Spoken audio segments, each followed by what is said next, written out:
Praise the lord. ప్రియమైన సహోదరులందరకు mirror of Christ తరపు నుంచి శుభాలు. ప్రియమైనటువంటి వాళ్ళారా, మీరంతా బాగున్నారని, అలాగే ప్రతిరోజు డైలీ వాగ్దానం ద్వారా ఆదరించబడుతూ ఉన్నారని విశ్వసిస్తూ ఉన్నాము. విన్న వాక్యాలను తప్పకుండా షేర్ చేయండి. అలాగే దైవిక పరిచర్యలో పాలి భాగస్థులు అవుతారని విశ్వసిస్తూ ఉన్నాము. మరి ఈరోజు దేవుడు మనతో మాట్లాడుతూ ఉన్న బలమైన వాగ్దానాన్ని ధ్యానం చేసి మన జీవితంలో పెట్టుకొని ఫలించే వరముగా ఉందాం. యోబు గ్రంథము 10వ అధ్యాయము 16వ వచనము. నేను సంతోషించిన ఎడతెగక నీ ఆశ్చర్యమైన బలమును నీవు నా మీద చూపుదువు.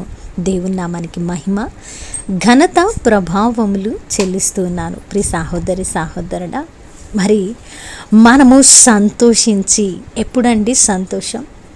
మన జీవితాలు అన్నీ బాగుండి సమృద్ధిగా ఉండి మన సమస్యలు అన్నీ కూడా తీర్చబడి మనకు ఏ వ్యతిరేకత లేక, ఏ శ్రమ లేక, ఏ కృంగిన చీకటి అంధకారపు లోయ వంటి పరిస్థితులు లేక మనము సంతోషిస్తూ ఉన్నప్పుడు ఆయన ఆశ్చర్యమైన బలమును మన మీద చూపిస్తానని ఇక్కడ మాట్లాడడం లేదు. యోబు తాను ఎదుర్కొంటున్న ప్రతి పరిస్థితిలో ఎంత వ్యతిరేకతను యోబు అనుభవించాడో, ఎంతగా అపవాది చేత శోధించబడ్డాడో ఎన్నో మారులు చదివాం.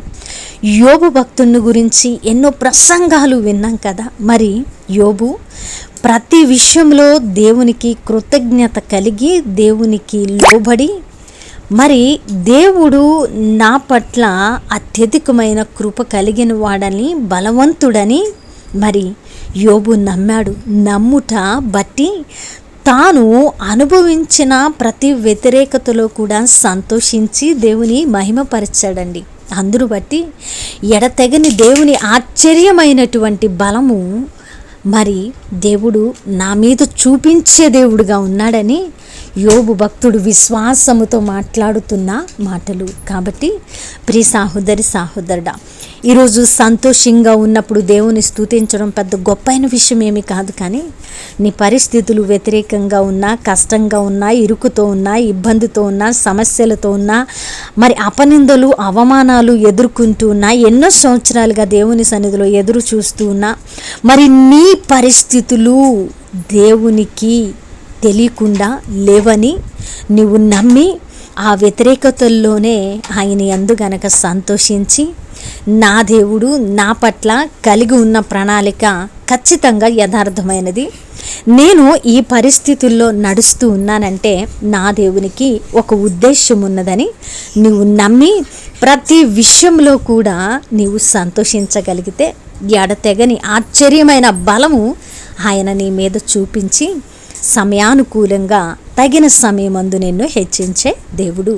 మరి అద్భుతమైన మాటలను బట్టి ఆదరించబడ్డామని మనము ప్రతి వ్యతిరేకతలో, ప్రతి విషయంలో కూడా ఆయన యందు సంతోషించే వరంగా ఉందాం.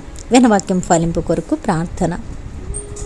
పరిశుద్ధుడా, ప్రేమ కలిగిన తండ్రి, మీ బంగారు పాదాలు వందనాలు, స్తుతులు, స్తోత్రాలు ఆరోపించుకుంటున్నానయ్యా.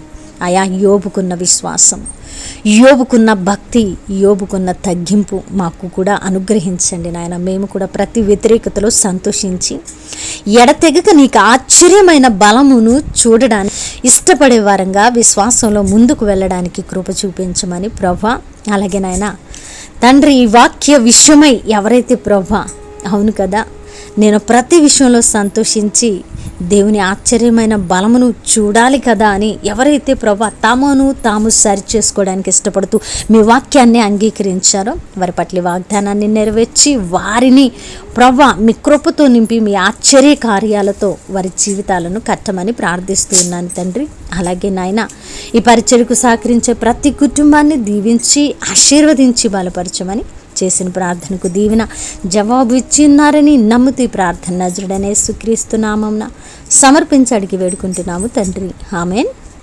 ప్రియమైన దేవుని బిడ్డలారా, విన్న వాక్యాన్ని తప్పకుండా షేర్ చేయండి. అలాగే పరిచర్య బహుభారం కలిగి ఉన్నది. మరి పరిచర్యకు సహకరిస్తారని విశ్వసిస్తున్నాం. దేవుని చిత్తమైతే మరలా కలుసుకుందాం. దేవుడు మిమ్మల్ని దీవించును కాక. ఆమేన్.